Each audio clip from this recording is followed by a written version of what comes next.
Well. Welcome to video 3 of my GloBUNTU challenge, 30 days to 1,000 YouTube subscriber. That is my experiment. And I promised I was going to be uploading different kinds of videos, different kinds of contents.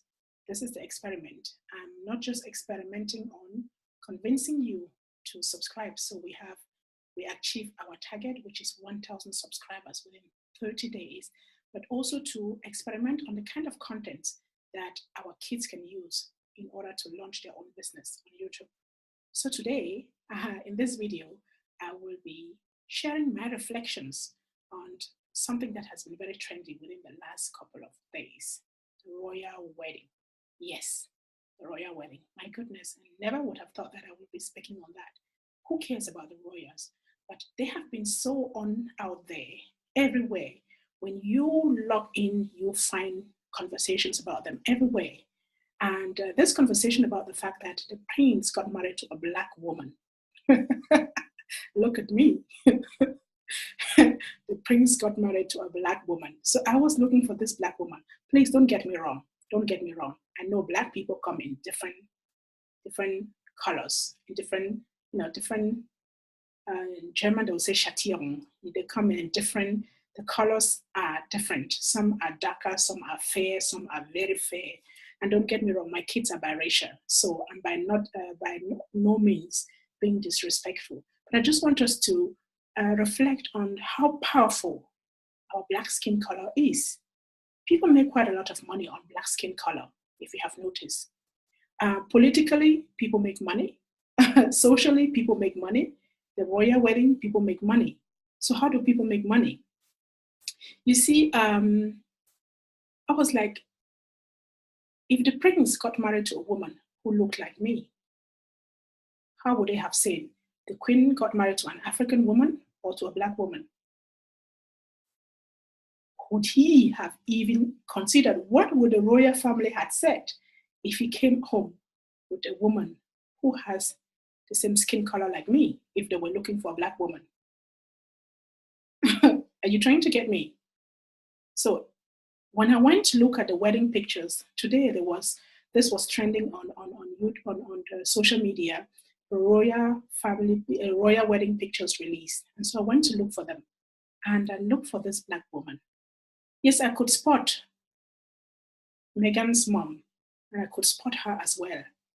When I looked around, there were no black people that I could see. Well, not people that I could really directly relate to and say this is a black person. And they were all wearing white dresses. Okay, well, the prince was wearing a black suit. That is all that was black in there for me. Again, don't get me wrong. You see, I lived in Austria for 20 years, and I had to constantly justify my presence. I stood up. I had to be mindful of what I do. People will just say the black woman at the corner, everyone will know who it is. And I remember an episode at the airport in Austria when the Austrian custom officer took my passport, looked at the picture, looked at me and said, "You don't look like an Austrian." And I had to laugh. And when I look at all the brochures, the programs, when it comes to talking about disadvantages, be it racism, be it xenophobia, be it exclusion, the people that are made victims, even when we don't want to feel like victims, are black people.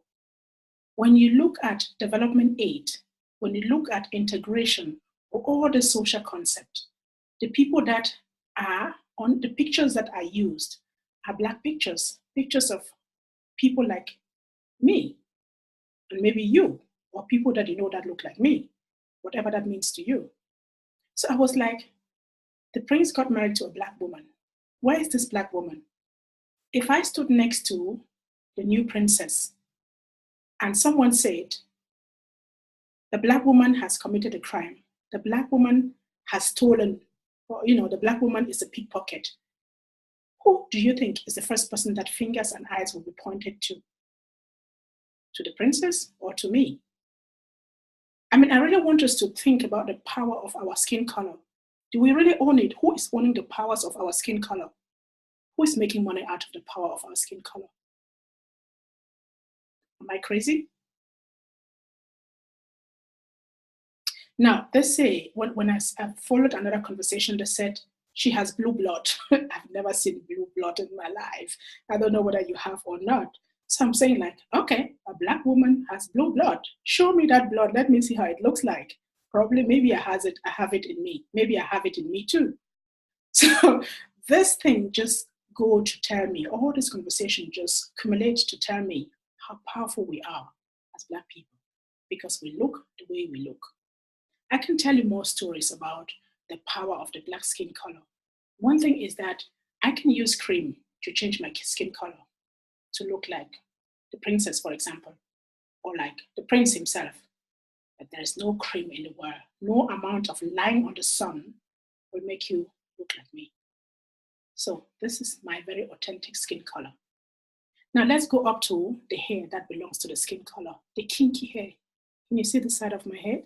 Or the way we do our hair, the braids. This is something typically African or Black.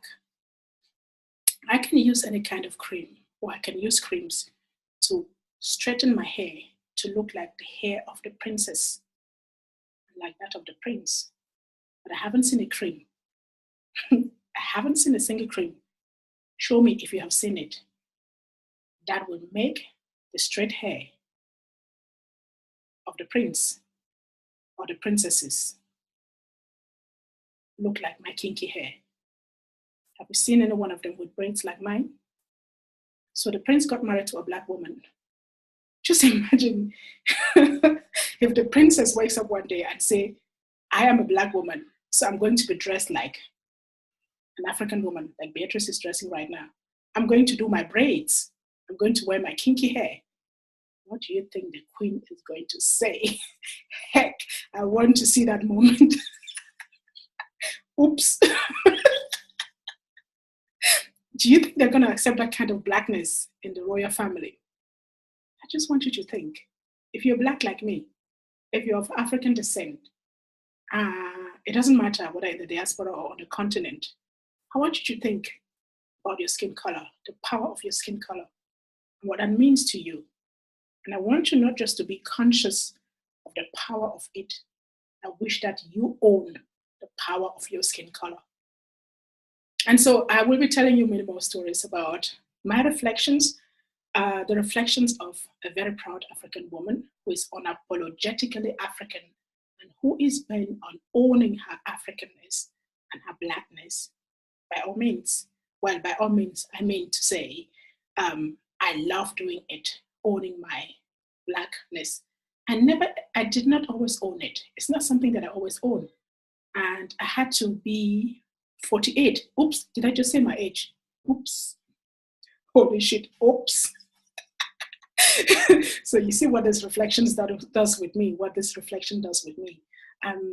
It is so important that we know who we are as Black people, that we not only know it, but that we own and drive it. That we own and drive it. If you want to hear more about this and you want to join my challenge, which is about getting 1,000 subscriptions on YouTube within 30 days. And this is so crucial to our youth.